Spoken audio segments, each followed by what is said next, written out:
All right. Jeskai Bio Combo. So Bio Combo is something that we played a little bit of last season. It was up on the website at one point.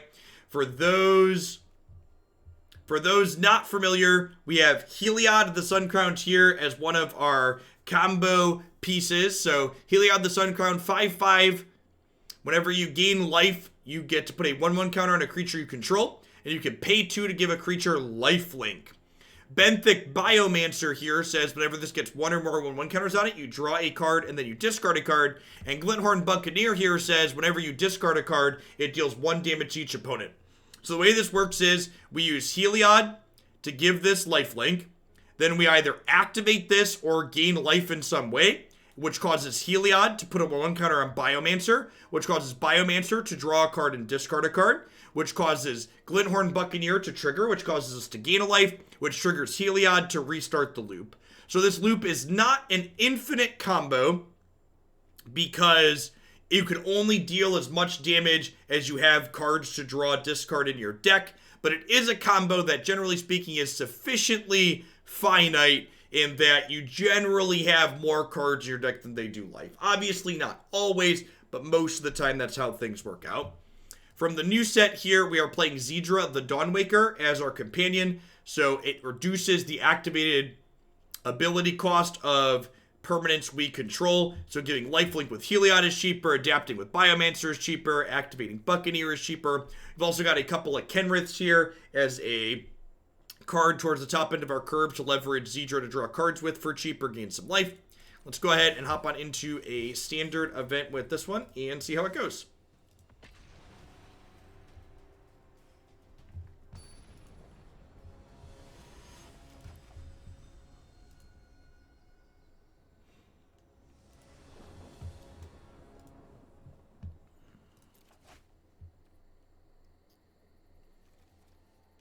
Seems fine.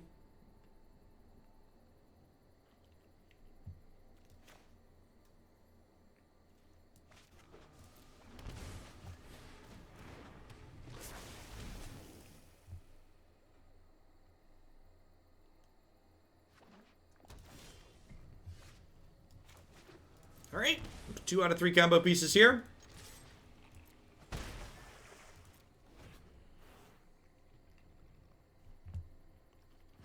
Playing against Yorion, the Sky Nomad here. But I'm playing the old 80 card special because of that.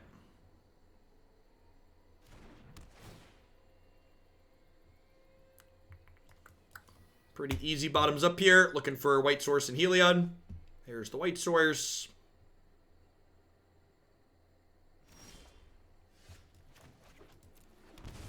It's easier to roll with Jeff's bad pronunciation. I mean, it's easier just to accept Jeff understands how these made-up words are said. I agree. It's definitely the easiest course of action.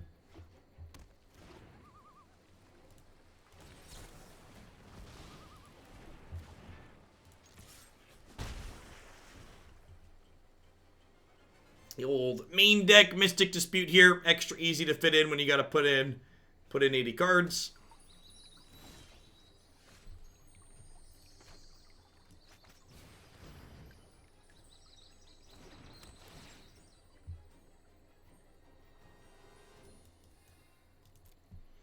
Yeah, all words are made up, but some are more made up than others. Some are more made up than others, chat. I don't think I want to attack into a possible Frilled Mystic or Flash Wolf here.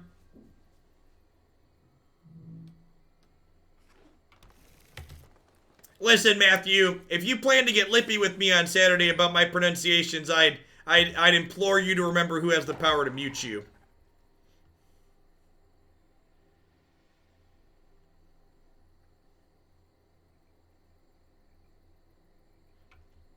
Speaking of Matt, we need to pick an evening to connect. Pick an evening to connect to try and set up a different voice program. Because Google Hangouts, your audio is real bad this last time through.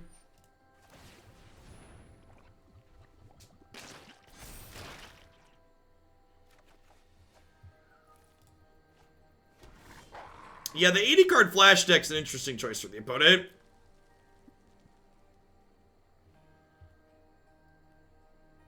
Yeah, third instance of discard might actually be what we have to do.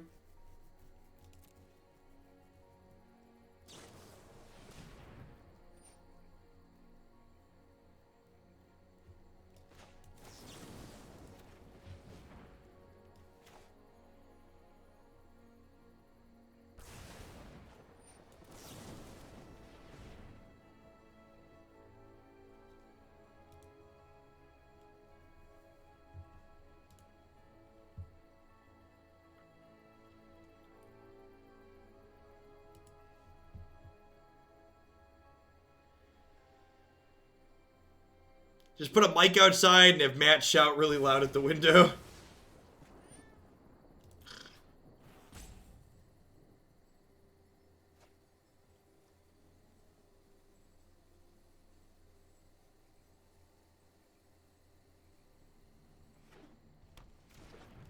I think I'm low enough that I need to trade my Biomancer for their 2/2.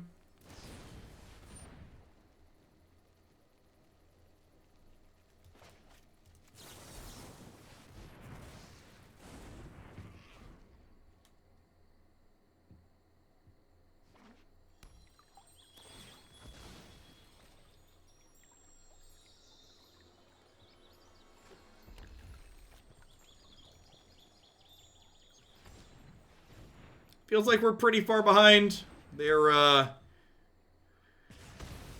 companion here is a little bit beefier than our companion. They got more cards in hand. Korowan, thanks for the 2 months. I appreciate that. Welcome back. Thanks for keeping me around. All right, that's an okay pickup, I guess.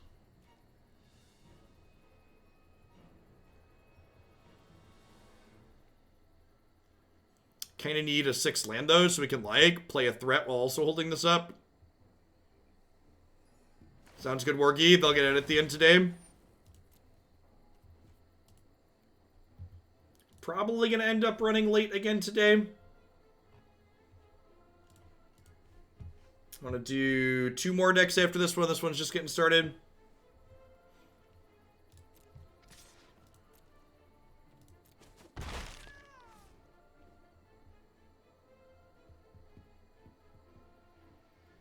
And they like, know I have something, because like I didn't play the Dawnwaker here. And they've seen Neutralize, so like, they can probably sniff out a counterspell. I'm gonna go ahead and sack this. If they have a flash threat, they have a flash threat. I need to hit a land here pretty badly.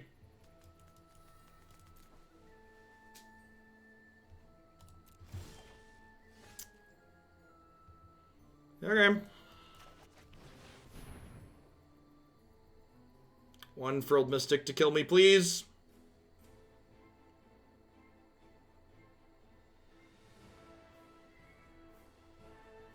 Correct. Mutate is not an activated ability as an alternative casting cost. It is a correct understanding of the Magic the Gathering rules. Pause there implies they have expansion explosion, so they should attack us for 2 and then blast us for 2.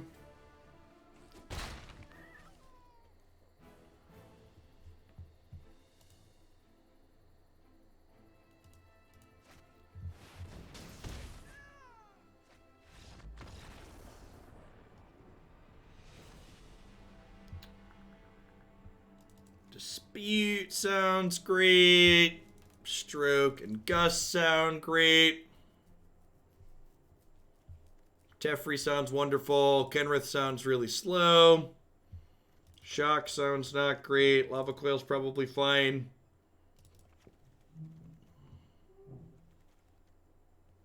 Turn 1 Neutralize to bringing in cheaper stuff.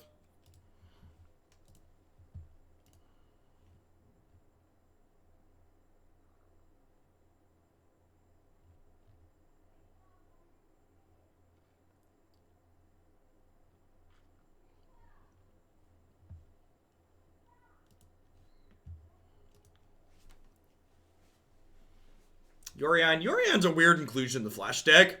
I guess it's just like the most free. It's the most free champion or companion you can play.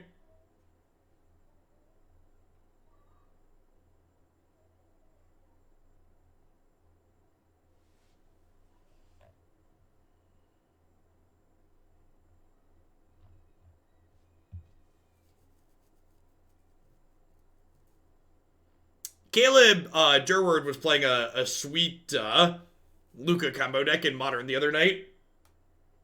It was playing Mana Dorks and Felidar Guardian Saheeli Ray combo, because if you Luca'd the Mana Dork into Felidar Guardian, you just blinked the Luca and then Luca'd the Felidar Guardian into Emrakul.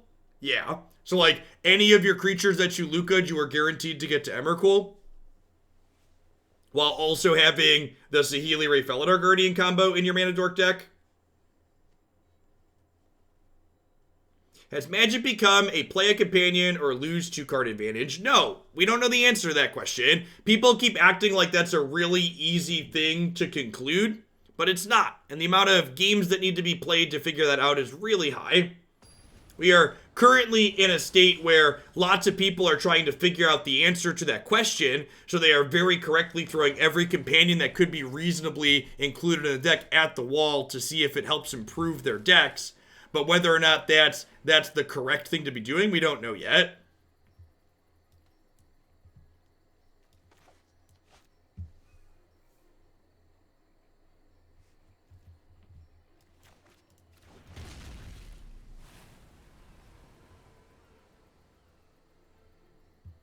Yeah, like in the world in which we live, where so much value is tacked on to so many of these cards, and, like, some of these cards aren't worth all that much, right? Like a 4/5 flyer that generates a little bit of value when it comes into play, like, that's below rate in some instances. Hey, Sir Calbino, thanks for the brand new Prime support. I appreciate that. Welcome, welcome.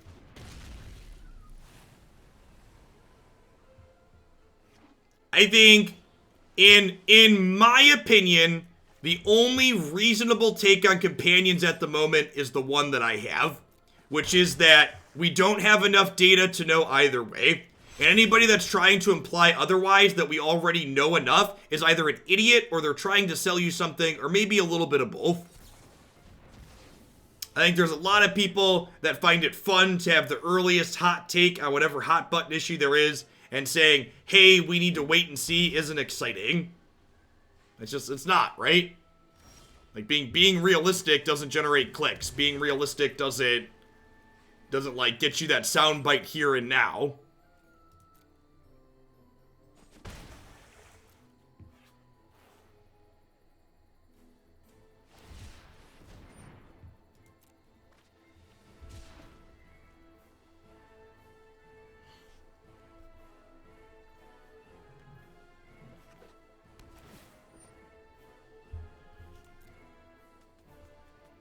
You don't understand what cycling is an activated ability. Are you also not trying to sell us a reason? Who do I give my money to?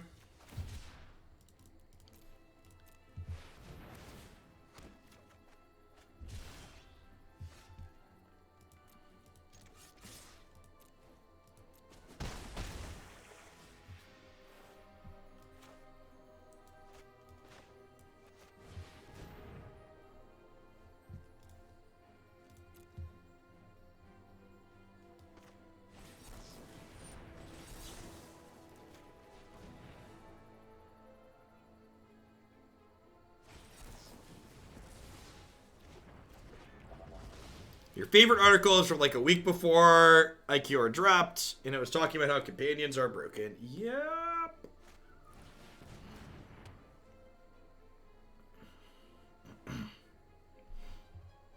Afternoon, Hurley.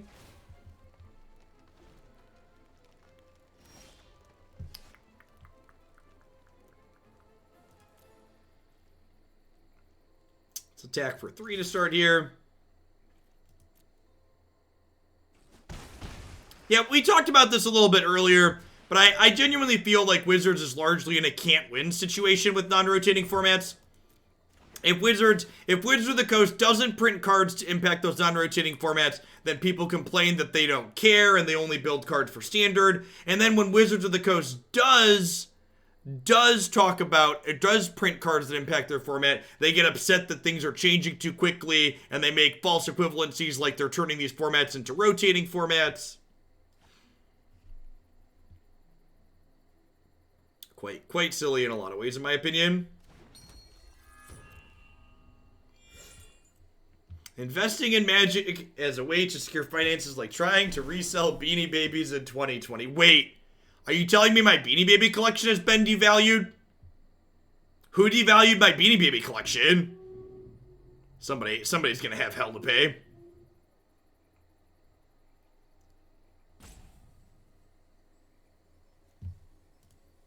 There will be justice for my babies, chat. There will be justice for my babies.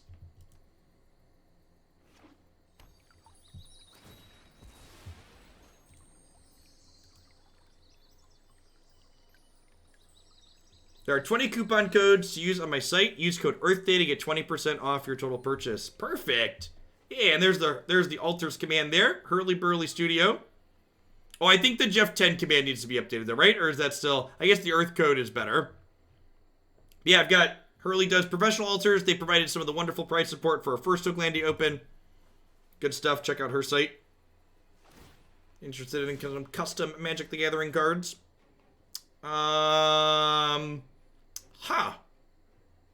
Well...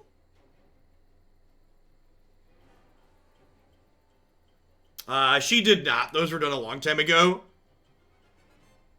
Although I'm sure she's more than capable of doing a very simple altar like that. It's literally just painting the borders on a card black. So, Glint-Horn Buccaneer is our third combo piece. However, I don't have the mana to get the combo going this turn, is worth noting.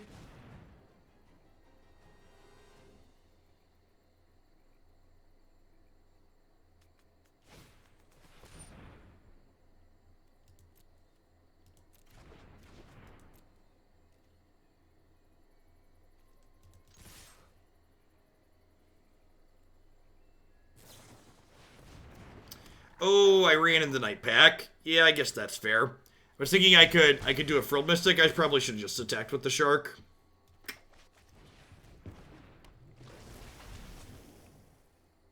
Hey, base 27. Thanks for the 27 months. Welcome back.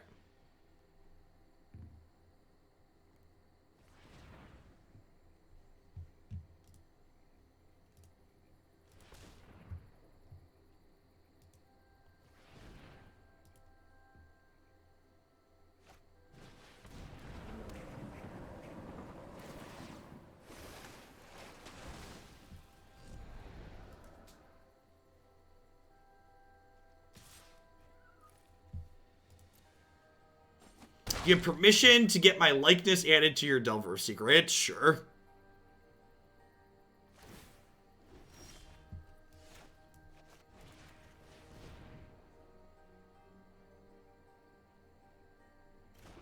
Arf, arf. Arf, arf. Only gonna attack with the Shark because I don't want to run my Biomancer into them again.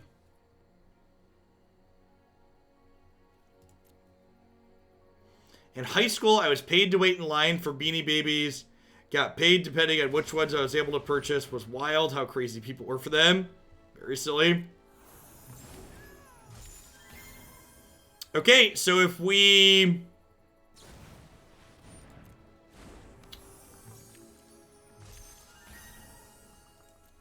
We need to find a land. I guess if they're going to escape Uro here, I'm going to dispute their Uro escape most likely. Because I'll only have 2 mana left over.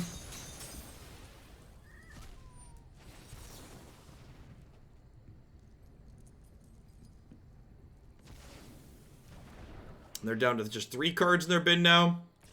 Yeah, if we draw an untapped land, we can combo them next turn. If we draw an untapped land and they don't have a blocker or counterspell. Need a few things to go our way here. I think we just YOLO this. I'm gonna get Frilled Mystic and be sad I didn't wait. Not having access to Elspeth Conquers Death post board feels like a pretty real cost. Having Conquer's Death to recur our combo pieces was like really good in the iteration of this deck before Ikoria. So they're up to 4 cards in here. They need 6 total to escape Uro. This is a 5th card. So they find a Fabled Passage here. They could re-escape the other Uro.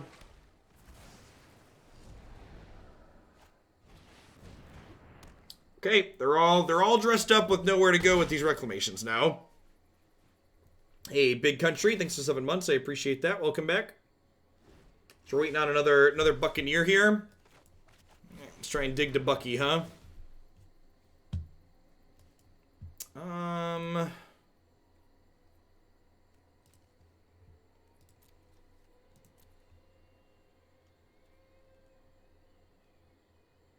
Do I take Def?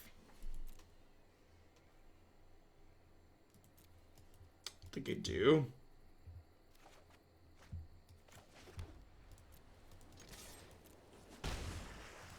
So they're 1 card off escaping Uro.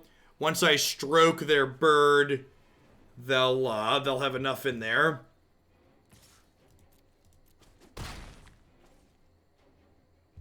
You assume Yorion is coming down this turn. Get that out of here. Again, if we draw Bucky, they are dead.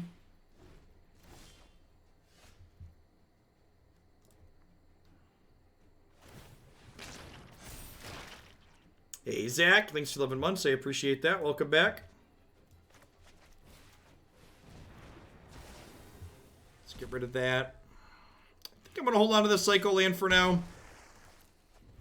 They get to escape Uro this turn is the issue.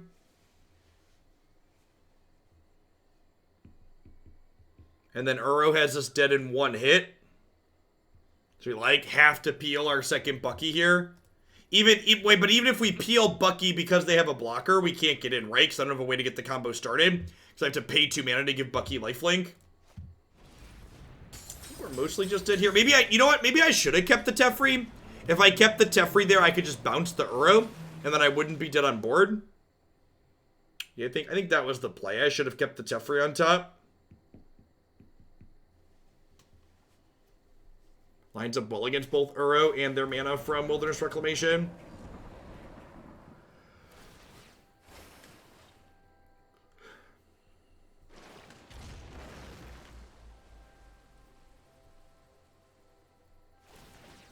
Blockers do matter in the event I don't have a way to get my combo started.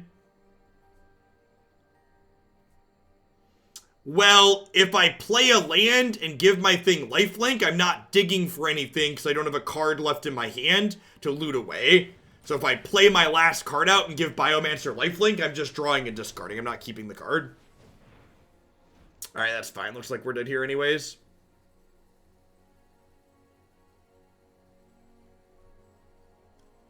This is one of the decks that, like, last season felt okay at the start, but felt a lot worse as the format matured and things got a little bit more optimized. That's quite the shark, chat. Looks like keeping the Teferi didn't really matter. Looks like whether or not we kept the Teferi didn't really matter. Yikes. Alright, onwards, upwards, backwards, forwards. Any new feelings about the format since release? No, not really. Just exploring lots of different things. Mutate continues to impress me.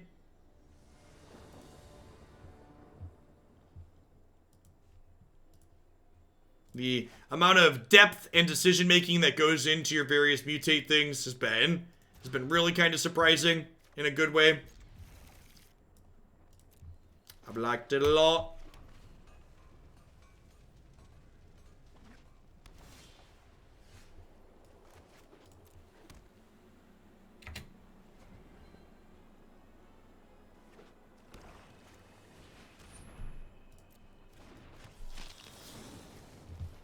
Cruel Celebrant, but no Luris, eh?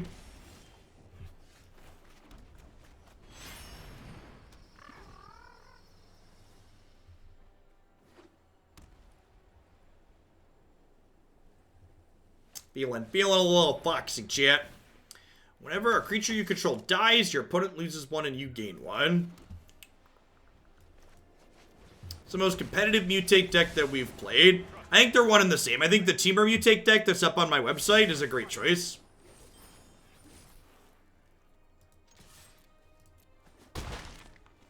So cycling this Triome actually only costs a single mana while we have Dawnwaker in play, because again, cycling is an activated ability.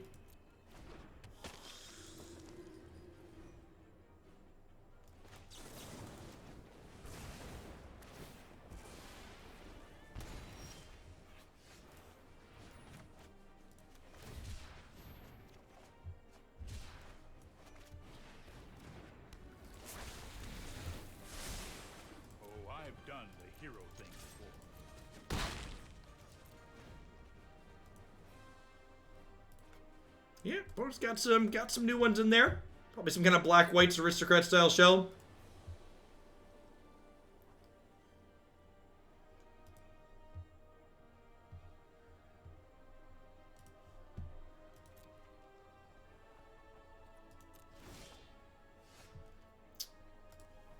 Okay, I'm just cycling that. What is in our opponent's hand? It's a good question. It's a good question.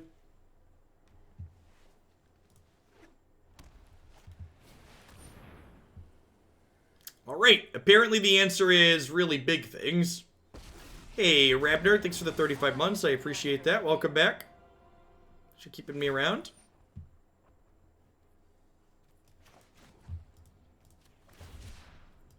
So we can cycle for X's 3 here.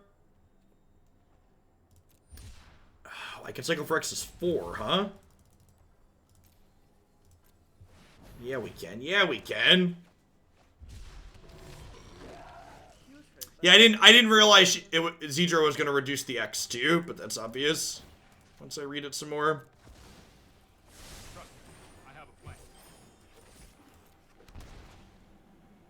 This is lethal, right? 8, 5, 9, 12. Yep, watch the auto tapper there. Da, da, da, da.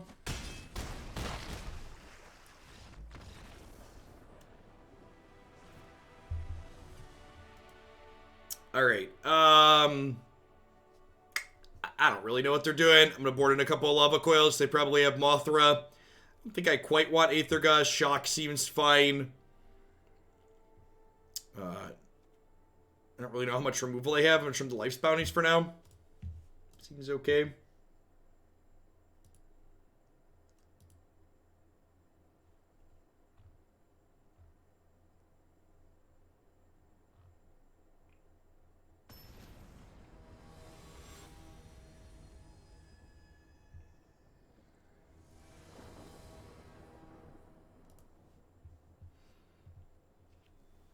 This deck run cards that we cut to make the companion work. Yeah, we played Conquer's Death in previous iterations, just because it's like a good magic card.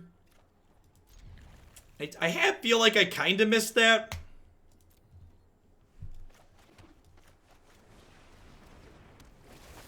It's very, because we're playing a 3-card combo that depends on 3 creatures being in play, Conquer's Death was nice because it was able to recover all of those combo pieces from your graveyard if they got countered or killed.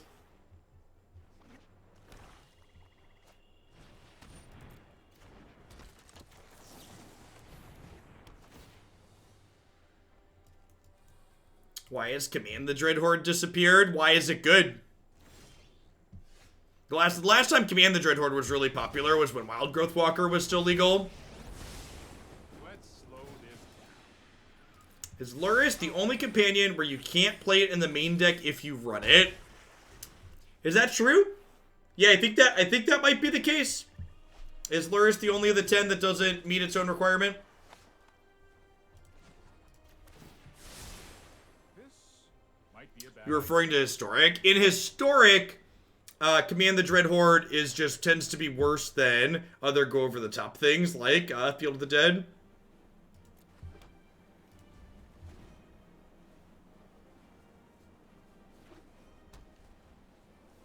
Well, we cut Dream Trawler, but we didn't have to cut Dream Trawler, Time Lord. I think Dream Trawler is just worse in the format overall than it was prior.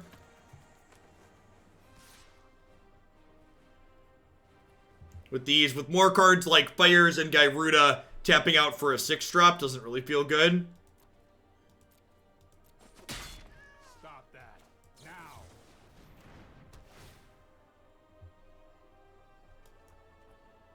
Alright, combo piece number 2.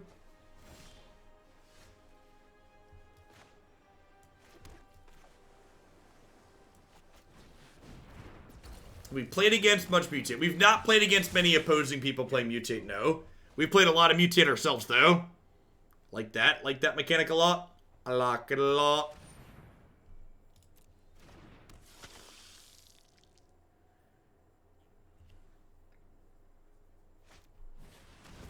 I agree, Wargame.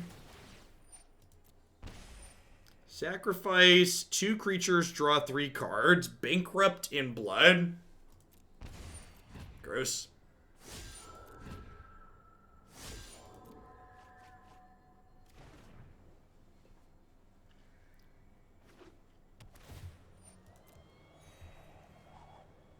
Yeah, that Seb McKinnon art is real something.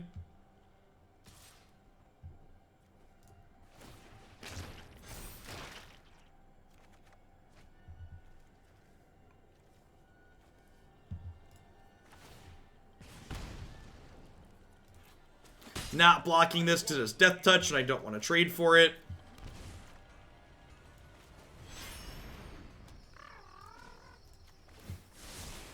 I've got time. We get to hold up Neutralize here, slash Scry with Omen of the Sea. Yeah, Kenrith paying 1 white to gain 5 is pretty decent.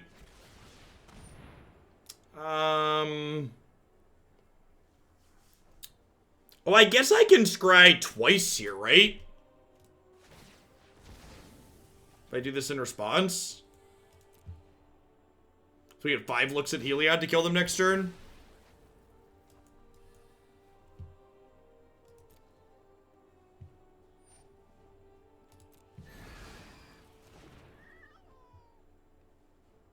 I don't know that I want to cycle 2 there. I think the Neutralize has value, potentially.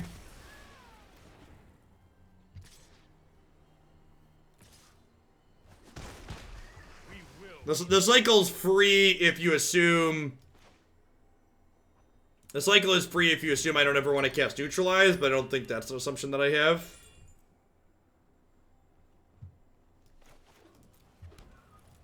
Well, we got there, but they had Sword's Thirst, so yikes. Now we just need a Biomancer. Remember when I said the Neutralize probably had value? Pepperidge Farm remembers.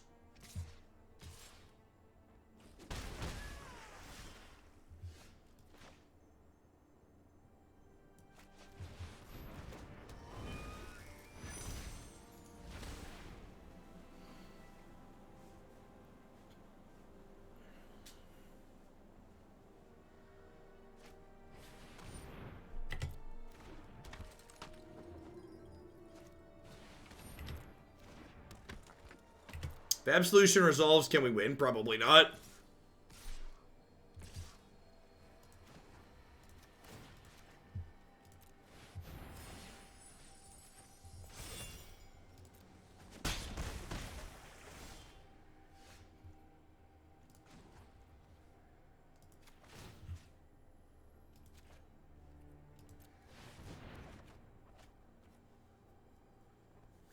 And I think the cost of playing things like Triomes is pretty non-trivial. There's a very, very real associated cost with playing a bunch of tap lands in your deck.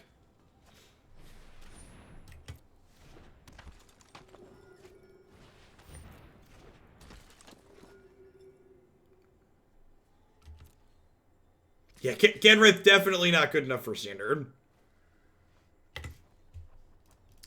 Definitely just filler box stopper. I'm gonna draw another card with Kenrith here because we just need 1 more card to combo. Then we'll probably need to take next turn off from drawing to gain 10 life.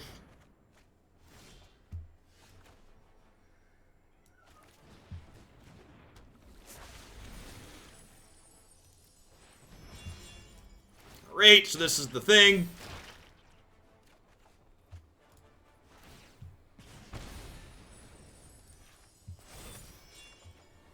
This combo is super clean to click through on Magic Arena 2 because it's literally just 2 clicks.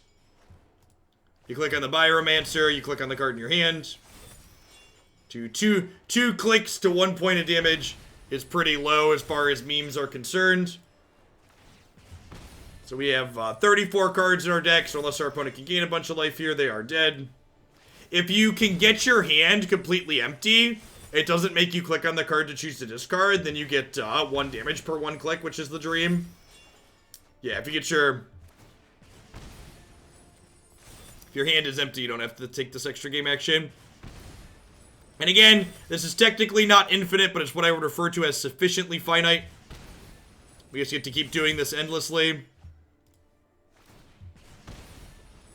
Until our deck runs out or until they die. I don't know that they were necessarily salty. I think they just didn't really realize what was going on. Like, what we're doing isn't exactly like particularly stock, right? There's a good chance they've never seen it before.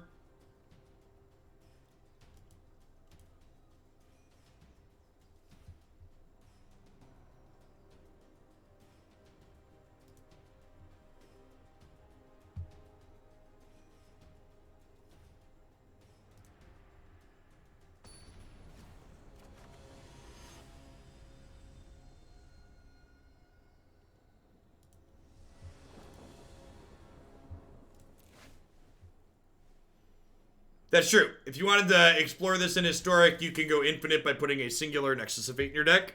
He is accurate.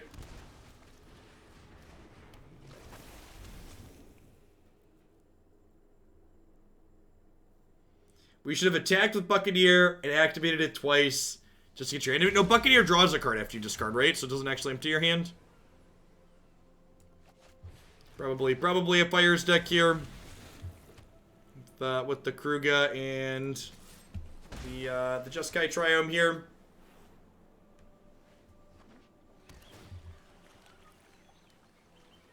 I think we just shock in the Sacred Foundry, then start holding up these Neutralizes here.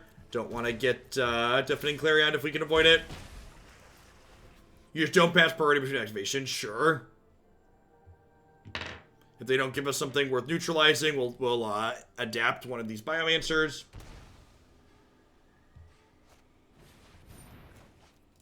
That one, worth neutralizing, chat.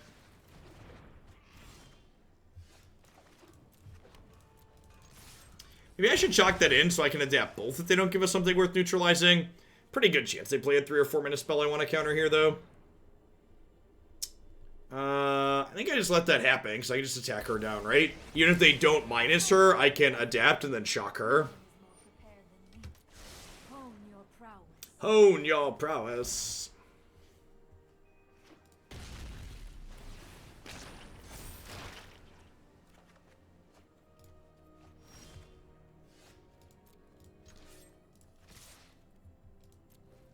I missed your stream yesterday because I stumbled into MTG Twitter and it hurt my soul. Sorry about that, Korluski. Good to have you back.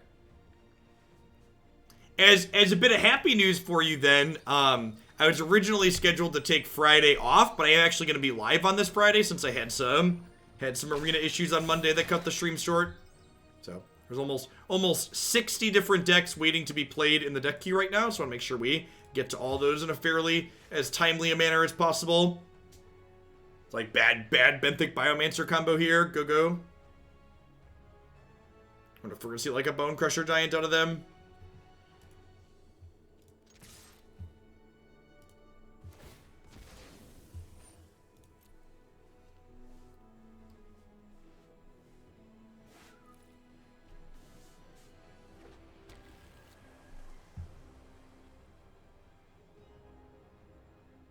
What does the pet look like? It like jumps in a circle. Wow, brutal. This card's so good, chat. It's so good. So good in so many different things. All right, well, I guess we're tapping out.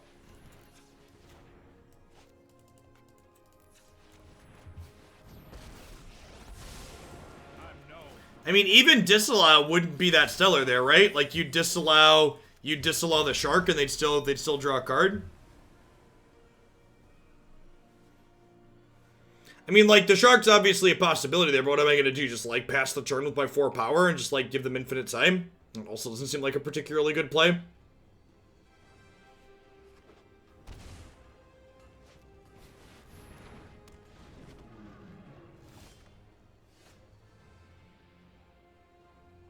I think there should be a card that lets you play around the Sharknado. Yeah, what's it called? Whirlwind Denial. Lets you 1-for-1 it. That's what you're into. If you're into that sort of thing, Whirlwind Denial is a reasonable answer. Tails End kinda hits it, because Tails End, they still draw a card, so you're still getting 1 for 0'd. So it's not quite the same.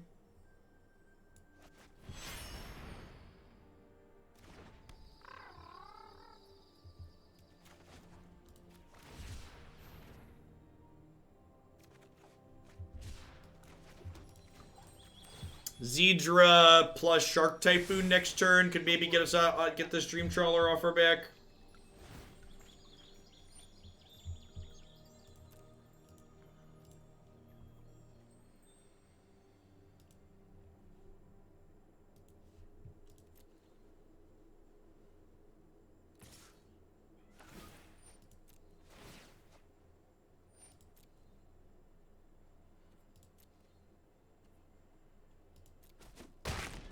Goodbye, Teferi. I'd say you'll be missed, but we both know that would be a lie.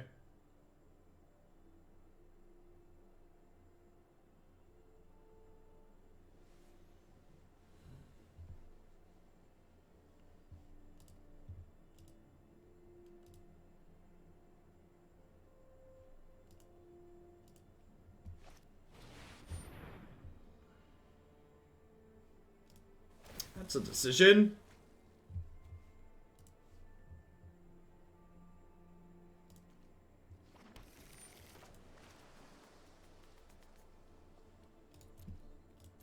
I guess I'm just gonna hang tight here. And now, like, I was thinking about cycling this, but now I'm gonna go Teferi, bounce your Shark Typhoon, and then I'll have Neutralize up next turn. Hey, Tag, thanks for the 14 months. Welcome back. I appreciate you keeping me around. I'll show the straight. No, I am not making this up as I They can cast Shark Typhoon. You can in fact cast Shark Typhoon for mana. We played a Sultai control deck that's up on my website, as well as a Jeskai control build in Historic that both were very good at hardcasting Shark Typhoon. It was real excellent. It's just a 6-mana enchantment at multiple points.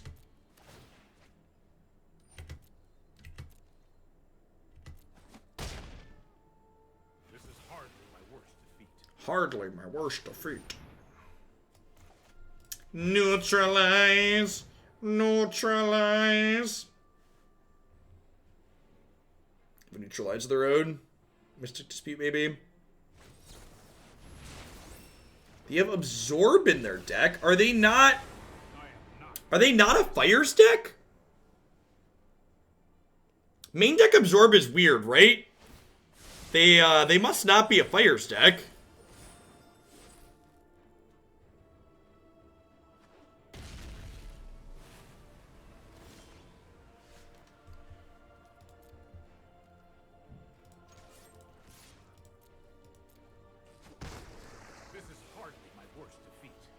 Yeah, just like Jeskai control / good stuff, maybe? What if I do this, and then if they, like, tap out for stuff next turn that doesn't involve killing us, they'll just, like, deploy a Sharknado?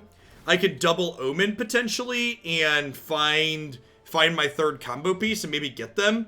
They, like, tap out for something silly like Sharknado plus making a shark. Clarion. That is not something silly and probably means we die. Probably did here.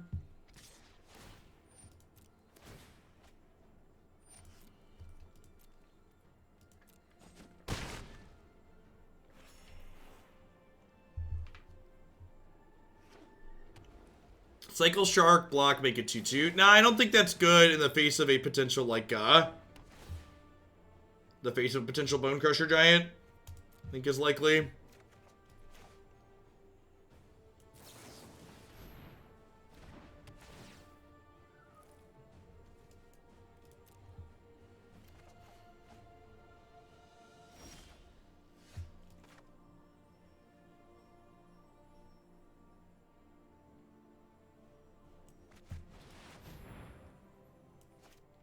And just post a Shark Typhoon for a big one this turn.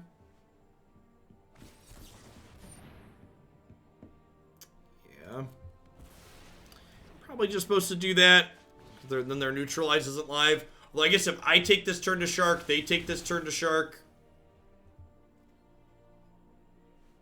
I think the Get Rooted deck gets any benefits being ported to Historic. I don't think so. Not offhand. If you have any, we could talk about them. But just off the cuff, I don't have any. Have any big notable upgrades for that archetype?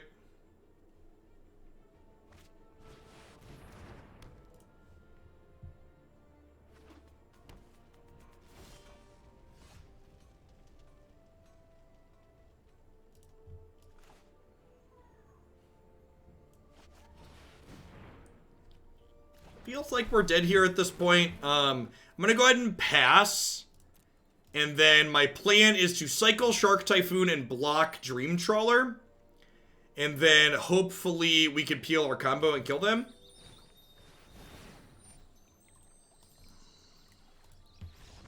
L1680, thanks for the support. Yeah, I feel... the companion feels bad in this deck. I feel like one of the appeals of playing this deck...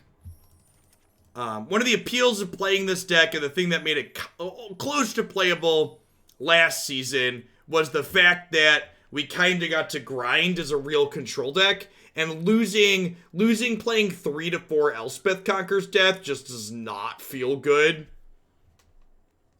I feel like the aspect of my deck that really allowed us to win, we're now missing.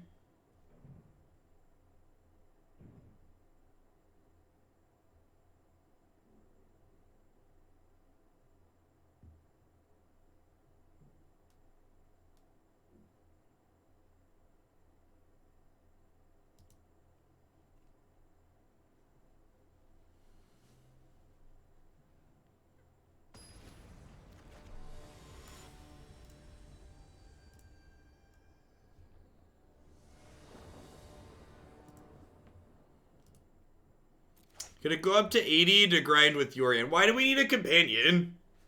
Why do I need a... I realize that Reddit makes you think you need a companion in every deck, but like, what is the companion doing for me? Like, I don't really want to go up to 80 cards in my deck trying to assemble a 3-card combo. No.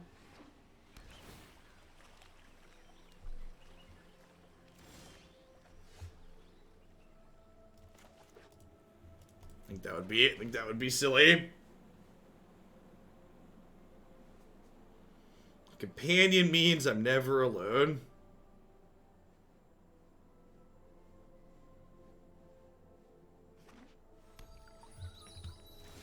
I just want to be friends.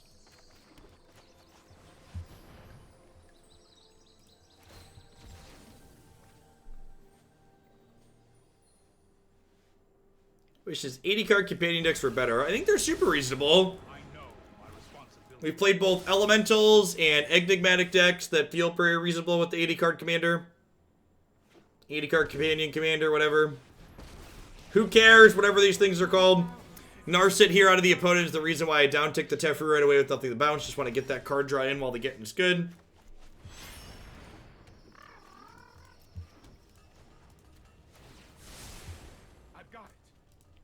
I mean, even Jegnatha for the Niv decks isn't free, CK Lau. Like, that deck had to skip playing Time Wipe to meet the requirement for that companion. They're not just free rolls.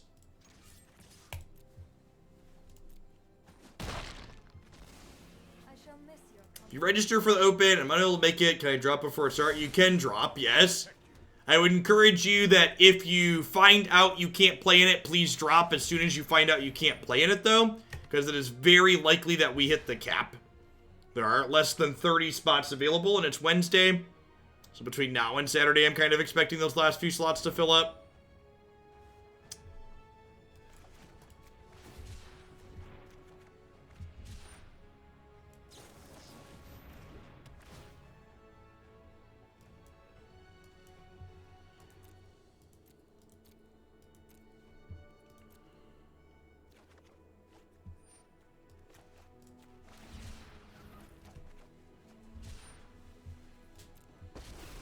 No, I think this is probably going to be our last match with this one save in.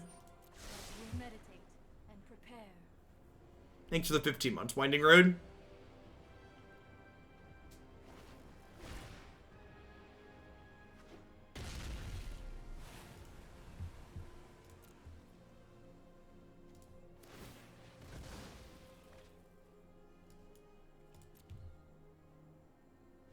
You watch 30 minutes of the last Open. What should you watch? Probably the finals.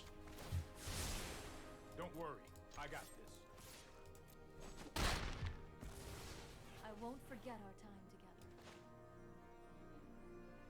together. The Open is Saturday. As always, all of the details for the Open event are listed on the MTG Melee page.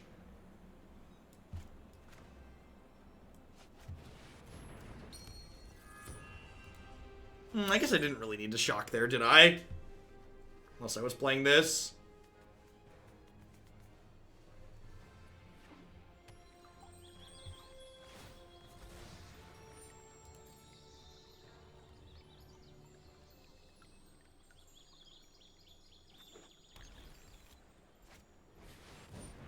Or bluffing Absorb, something like that. Let's start at a sizzle and see if you make it to the inferno. Let's make some more room to fight in.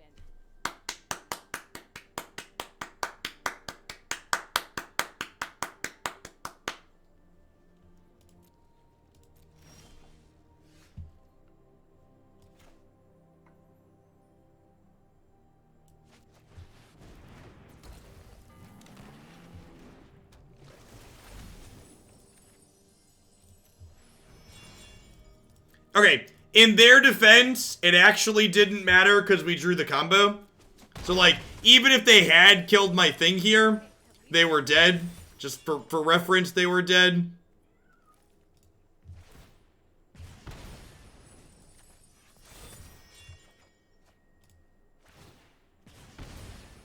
So, it would have cost me one more mana to give lifelink, but I had the mana to give lifelink. So even had they used the right ability there, we still got to punt them out here.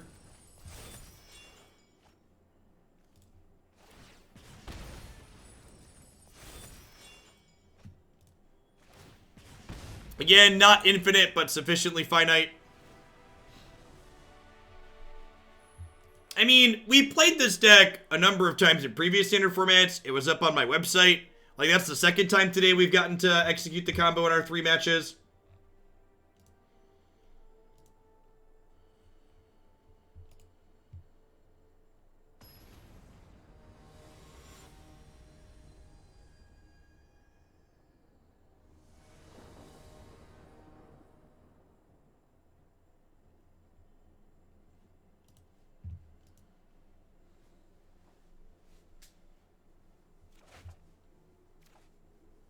Sure.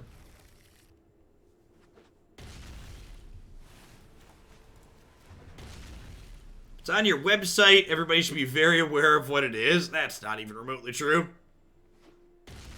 Remember, chat, Hoaglandia might be one of the larger places in the Magic Twitch ecosystem, but overall, in the grand scheme of things, we're quite small. And even when you look at me versus all the other Magic content that gets watched on Twitch, we're just a drop in the bucket of the total pool.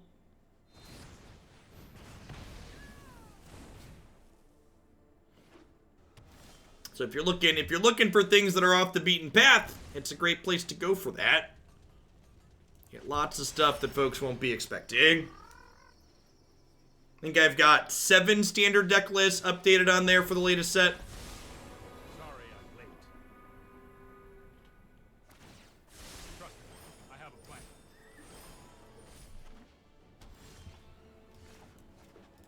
I mean, I'm like a B-list celebrity in a D-rate game. So, like, you know, we're second from the top in something that's like, you know, 4th, maybe 5th or 6th from the top.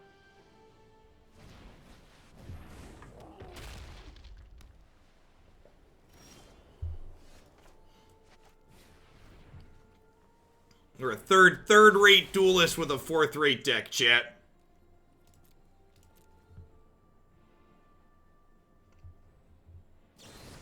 Speaking, and I mean, like, that's not any specific shade at Magic. I think Magic is one of the biggest card games out there, one of the best card games out there. But like, for example, what was I was looking at? What's League of Legends game called again? Is it it's Runeterra?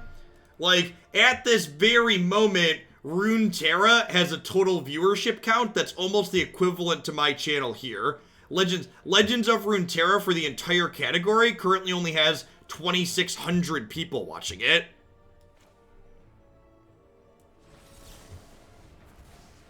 Like, card games just aren't that popular on the grand scale of Twitch viewership. It's just like what reality is.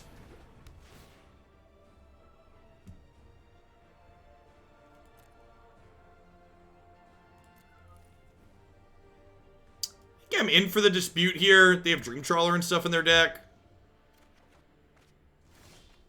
Meanwhile, 30k people watching Dr. Disrespect and just chatting.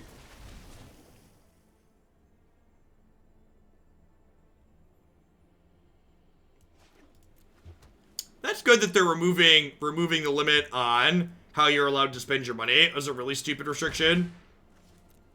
It's good to see them react to feedback that way. I've heard good things about Runeterra's gameplay, even if I have medium feelings on Riot as a company. The problem is that, like, even if a game has good gameplay, like, they're gonna need 2 or 3 years to, like, catch up to Magic in terms of what Magic's standard format can offer, and they're gonna need, you know, half a decade to catch up in terms of things like Historic or Pioneer or Modern, right?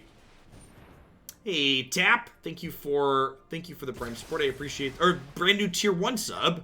I appreciate that. Welcome to Hoaglandia.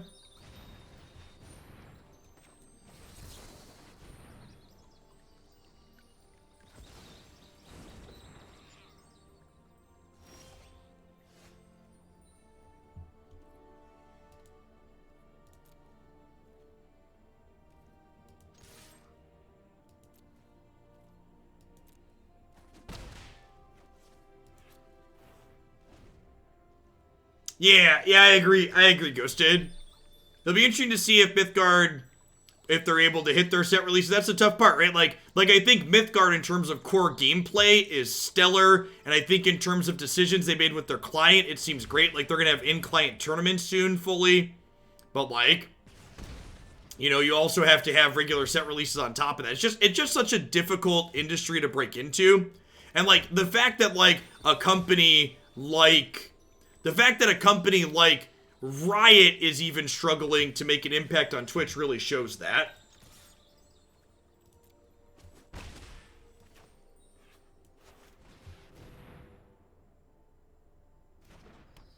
Valorant is like they married Team Fortress 2 / Overwatch with Counter-Strike Source, right? So they didn't take the activated ability button off. It's a toggle. You can enable gameplay warnings here. Overwatch plus CSGO, sure.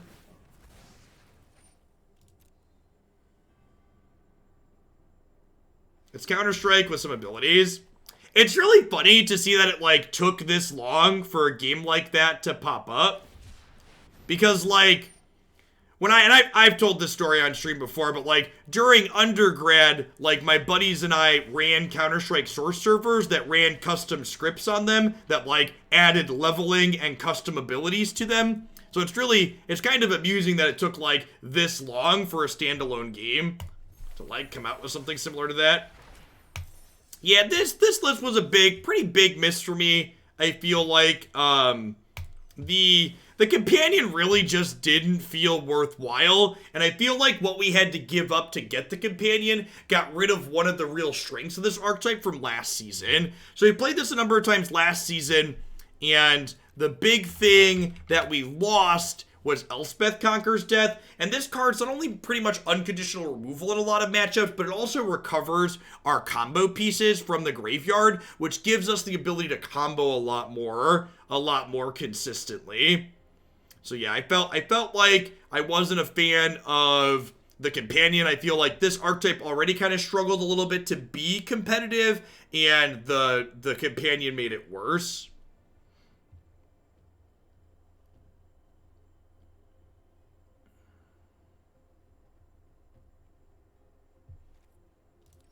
All right. What are we doing? We got Jeskai control up next. Different Jeskai deck, same format. I'm going to go ahead and hit a quick ad roll here really quick while I get my client restarted, get everything flipped over. We'll be back in just a few minutes with some Shark Typhoons and some Godzilla Doom Inevitables and some inspired ultimatums here. Thanks for hanging out today, folks. Don't go anywhere.